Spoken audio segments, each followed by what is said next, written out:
வணக்கம். இன்றைக்கி பார்க்குறது ரொம்ப இம்பார்ட்டண்டான டாபிக்ஸ்.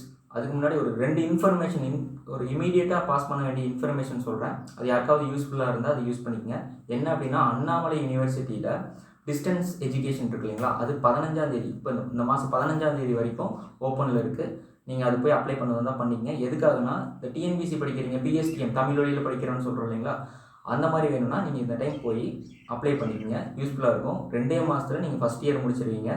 அதுக்கப்புறம் உங்களுக்கு கண்டினியூவாக இருந்துக்கும். ஓகேங்களா. ரெண்டாவது விஷயம்னா, அதே அண்ணாமலை யூனிவர்சிட்டியில் ஒரு டிப்ளமோ கோர்ஸ் ஒன்று அவைலபிள் இருக்குது, லேபர் லா அண்ட் அட்மினிஸ்ட்ரேஷன் லா அப்படின்ட்டு. அதை படிக்கிறங்காட்டி என்ன யூஸ் அப்படின்னு கேட்டிங்கன்னா, டிசம்பர் மந்த்து டிஎன்பிசியில் நோட்டிஃபிகேஷன் ஒன்று வருது.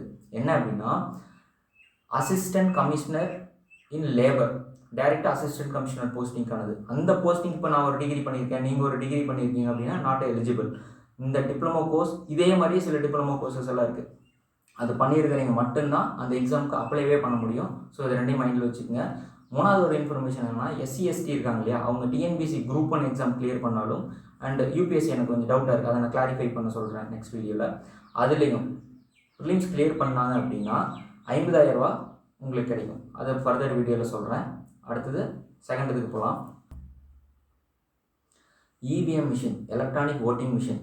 நாளைக்கு நம்ம ஓட்டு போடுறோம் இல்லைங்களா, அதை கொஞ்சம் நம்ம தெளிவாக தெரிஞ்சுக்க வேண்டியது என்ன அப்படின்னா,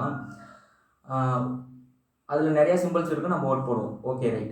அந்த ஓட் போடுறப்ப நமக்கு ஒரு டவுட் வரும், நம்ம கரெக்டான நம்ம போட்ட கட்சிக்கு தான் கரெக்டாக விழுந்திருக்கா அப்படின்னு. அப்படி உங்களுக்கு சந்தேகம் வரத்தை வெரிஃபை பண்ணுறதுக்காக தான் voter verifiable paper audit trail அப்படின்னு வரும். அது சொல்லுவாங்க. அது என்னன்னா, பக்கத்தில் ஒரு பொட்டிமா இருக்கும். அந்த பொட்டியில் உங்களுக்கு தெரியும், நீங்கள் இந்த கட்சிக்கு தான் ஓட்டு போட்டிங்கன்னா அந்த கட்சியோட சிம்பிள் அதில் வந்து நிற்கும், அந்த ஒரு பேப்பர். அது 7 செகண்டில் அது மாட்டி உள்ளே போயிடும்.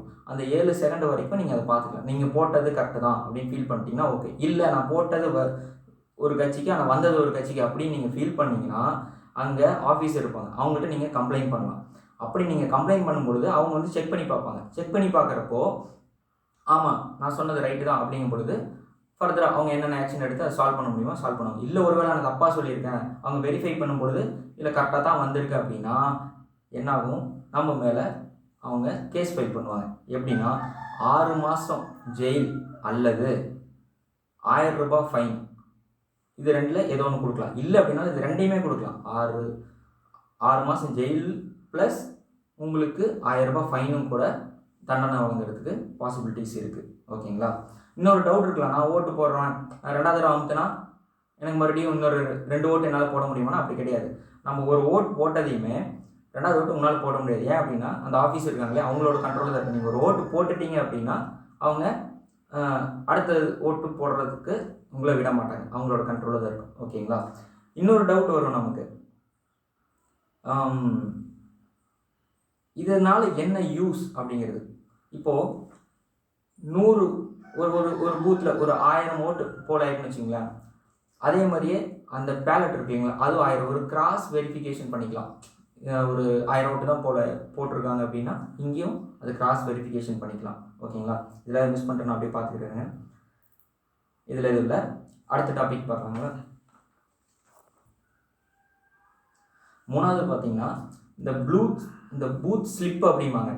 நம்மளுக்கு கொடுத்துருப்பாங்கள்ல, அந்த ஓட் போடுறதுக்கு முன்னாடி நம்ம ஊருக்குள்ள கொடுத்துருப்பாங்க.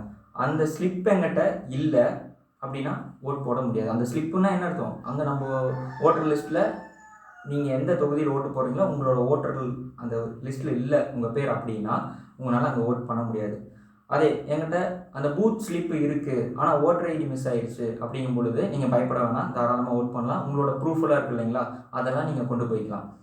ஸ்லிப்பில் என் பேர் இருக்குது ப்ளஸ் அந்த நம்மளுடைய லிஸ்ட் இருக்கு இல்லைங்களா, அதுலேயும் உங்கள் பேர் இருக்குது ஆனால் ஓட்டர் ஐடி இல்லை அப்படின்னா நீங்கள் பயப்பட வேணாம். உங்கள்கிட்ட என்னென்ன ப்ரூஃப் எல்லாம் இருக்கோ எல்லாத்தையும் எடுத்துகிட்டு போயிருங்க.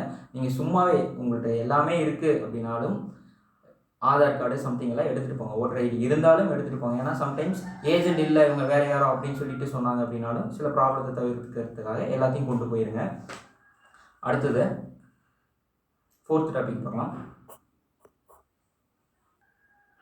4th டாப்பிக்கில் பாயிண்ட் 1 என்ன அப்படின்னு பார்த்தீங்கன்னா, 49M அப்படிம்பாங்க.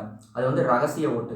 நீங்கள் வெளியில் என்ன வேணால் சொல்லிக்கலாம், ஆனால் உள்ளே அந்த ஓட்டு போடுற இடத்துக்குள்ளே போய் நான் இந்த கட்சிக்கு தான் போட போகிறேன் அப்படின்னு சொல்லிட்டீங்க அப்படின்னா உங்களை வெளியில் அனுப்பிச்சிடுவாங்க, நீங்கள் ஓட்டு போட முடியாது. அதுதான் வந்து ரகசிய ஓட்டு.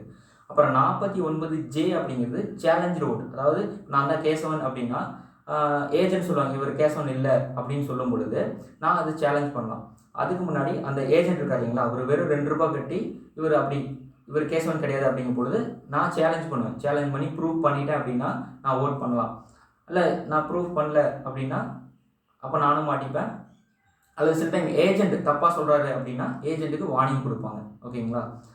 இல்லை நான் தப்பு பண்ணியிருந்தேன் அப்படின்னா என் மேலே கேஸ் ஃபைல் பண்ணும். 2வது தடவை ஓட்டு போட போகிறேன் அல்லது யாரோ ஒருத்தர் பேரில் நான் போகிறேன் அப்படின்னு தப்பாக நான் பண்ணியிருந்தேன் அப்படின்னா என் மேலே கேஸ் ஃபைல் ஆகும். இதுலேயே 3வது பாயிண்ட் ஒன்று இருக்குது. 49B இந்த சர்க்கார் படத்தில் வரும் இல்லைங்களா, அந்த ஒரு ஓட்டுக்காக போராட வரல. ஸோ அது என்ன ஓட்டுனா டெண்டர் ஓட் அப்படிம்பாங்க. அது தமிழில் ஆய்வுக்கு உரிய ஓட் அப்படிம்பாங்க சர்க்கார் படத்தில் வரும். ஸோ அந்த வந்த சீனெல்லாம் அதில் தான் வரும். அது என்னன்னா என் ஓட்டை ஆல்ரெடி யாராவது போட்டிருப்பாங்க, அதுக்கப்புறம் நான் உள்ளே என்ட்ரு ஆகிறேன். கேசவன்கிற ஆல்ரெடி போட்டுட்டாங்க அப்படின்னு சொல்லும் பொழுது நான் இந்த டெண்டர் ஓட் அப்படிங்கிற இந்த ப்ராசஸை பண்ணலாம். அது என்ன பண்ணுவாங்க அப்படின்னா நான் தான் கேசவன், எனக்கு முன்னாடி ஒருத்தங்க போட்டுட்டு போயிட்டாங்க அப்படிங்கும் பொழுது இதெல்லாம் நான் கரெக்டாக ப்ரூஃப் பண்ணிட்டேன் அப்படின்னா என்னையே ஓட் போட விடுவாங்க. இவிஎம் மிஷினில் என்னால் போட முடியாது. இந்த 49B இருக்கு இல்லைங்களா, இவிஎம் மிஷினில் நான் போட முடியாது. எனக்கு எப்படின்னா அந்த பேலட் ஓட்டு இருக்குங்க நார்மலாக அந்த பேப்பரில் போடுற மாதிரி அந்த ஓட்டில் தான் நான் போடுவேன். ஓகேங்களா? இது பெரிய ரோல் பண்ணுமா அப்படின்னா 2 விதம் இருக்குது. பண்ணும் பண்ணாது. எப்போ பண்ணும் அப்படின்னா அதை அடுத்து சொல்கிறேன். எப்போ அது பெரிய ரோல் பண்ணாது அப்படிங்கிறது, ஜெயிச்சவங்களுக்கும் தோற்றவங்களுக்கும் ஒரு 1000 ஓட்டு டிஃப்ரெண்ட் இருக்குது. நான் ஒரே அந்த பூத்தில் அல்லது அந்த ஒரு தொகுதி இருக்கு இல்லைங்களா, ஒரே ஒரு ஓட்டு தான் என்னோடது டெண்டர் ஓட் அப்படின்னா 1000 ஓட்டு டிஃப்ரெண்ட்டில் என் ஓட்டு எதாக இருந்தால் என்ன, அது பெரிய பிரச்சனை கிடையாது. இதே எப்போ இதோட பவர் இருக்கும் அப்படின்னா 2 பேர்த்துக்குள்ளேயும் ஒரு 10 ஓட்டு டிஃப்ரெண்ட் இருக்குது. ஏ அண்ட் பி இவங்க 2 பேருக்குள்ள ஒரு 10 ஓட்டு தான் டிஃப்ரெண்ட் இருக்குது அப்படிங்கும் பொழுது இந்த டெண்டர் ஓட்டு மொத்தமாக ஒரு 20 ஃபைலாக இருக்குது. ஓகேங்களா? என்ன மாதிரியே ஒரு 20 ஃபைலாக இருக்குது அப்படின்னா என்னோட ஓட்டையும் எண்ணுவாங்க. அப்போ எண்ணும் பொழுது இந்த 20 ஓட்டு இருக்கு இல்லைங்களா, அந்த 20 ஓட்டையும் பார்த்துட்டு அதில் யாருக்கு வெற்றி வாய்ப்பு இருக்கோ அவங்களுக்கு கொடுப்பாங்க. இதுதான் அதோட ஒன் ஆஃப் த யூஸ். அடுத்த டாபிக் போகலாம். ஃபிஃப்த் டாபிக் நம்ம தெரிஞ்சுக்க வேண்டியது என்னென்னா நோட்டா. ஓகேங்களா? நோட்டாவுக்கு நிறைய பேர் ஒரு டவுட்டாகவே இருக்கும், நோட்டாவுக்கு போகிறது வேஸ்ட்டா இல்லை அதனால ஏதாவது யூஸா அப்படின்ட்டு. அது நோட்டாக்கு ஏன் முதல்ல போகிறேன்னு தெரிஞ்சுங்க. 100% ஓட்டு எல்லோரும் போடணும் அப்படின்னு சொல்லிட்டு எதிர்பார்ப்பாங்க எலெக்ஷன் கமிஷன். அது இன்னொன்று நம்மளோட அது ஜனநாயக கடமை. ஓகேங்களா? இது ஃபண்டமெண்டல் ரைட்ஸா அப்படின்னா இது கிடையாது. இது ஐஏஎஸ் எக்ஸாமில் ஒரு டைம் கேட்டிருந்தாங்க. அந்த ஓட் போடுறது வந்து ஃபண்டமெண்டல் ரைட்ஸா சிவில் ரைட்ஸா அந்த ரைட்ஸ்னு ஒரு ஏகப்பட்டது இருக்குது. ஆனால் இது ஃபண்டமெண்டல் ரைட்ஸ் கிடையாது, இது ஒரு சிவில் ரைட்ஸ். ஏன்னா இப்போது ஆர்மியில் இருக்கிறீங்களா, இல்லை எனக்கு ஓட்டு போட உரிமை இருக்குது நான் கட்டாயம் வந்து ஆகுன்னு சொல்லிட்டு ஃபைட் பண்ணுறதுக்கான ப்ராப்ளம்ஸ் எல்லாம் வரும். அதனால இது சிவில் ரைட்ஸ் தான் இருக்குது. ஓகேங்களா? ஸோ இதில் நோட்டா அதுதான் ஃபஸ்ட் இடத்துல இருக்குன்னு வச்சுங்களேன். ஒரு தொகுதியில் நோட்டா தான் ஃபஸ்ட்டு, ஏங்கிற கேண்டிடேட் 2வது இடத்துல இருக்காங்க, பிங்கிற கேண்டிடேட் 3வது இடத்துல இருக்காங்க. அப்படிங்கும்பொழுது நோட்டா தான் ஃபஸ்ட்டு இருக்குது அப்படின்னா அந்த எலெக்ஷன் அந்த ஏரியாவில் கேன்சல் ஆகுமானா ஆகாது. இதை நம்ம தெரிஞ்சுக்கணும். நோட்டா ஃபஸ்ட்டில் இருக்குது அப்படின்னா 2வது இடத்துல இருக்கிற கேண்டிடேட்டை வந்து என்ன சொல்லுவாங்க, ஆல்ரெடி மேபி நிறைய பேருக்கு தெரிஞ்சிருக்கலாம், இப்போ எல்லா இதுலேயும் சொல்லிட்டு இருக்காங்க, 2வது இடத்துல இருக்கிற கேண்டிடேட் தான் வின்னிங் கேண்டிடேட்டாக அறிவிப்பாங்க. சரி, அப்போ இதில் எதுக்கு என்ன யூஸ், இது தேவையில்லையே அப்படின்னு சொல்லிட்டு நம்ம ஃபீல் பண்ணலாம். அப்படி கிடையாது. ஃபஸ்ட்டு சொன்ன மாதிரி இது ஜனநாயக கடமை.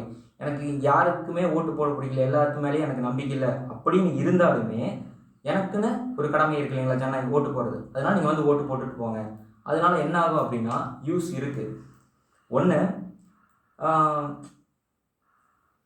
ஏ இருக்கார் இல்லைங்களா, ஏ வந்து 2nd இடத்துல இருந்தார். அவருக்கு ஒரு ஃபீல் இருக்கும்ல, என்னடா அது நம்மளை விட நம்ம மேலே ஒரு மரியாதை இல்லை, அது ஒரு மக்கள்கிட்ட நம்மளுக்கு செல்வாக்கு இல்லை அப்படின்னு சொல்லிட்டு அந்த ஏக்கும் அந்த ஃபீல் இருக்கும், அந்த கட்சிக்கும் ஒரு ஃபீல் இருக்கும். நோட்டாவுக்கு இவ்வளோ பேர் போட்டிருக்காங்க, அப்போ நம்ம மேலே ஒரு நம்பிக்கை இல்லை அப்படின்ட்டு. இது ஒன்று.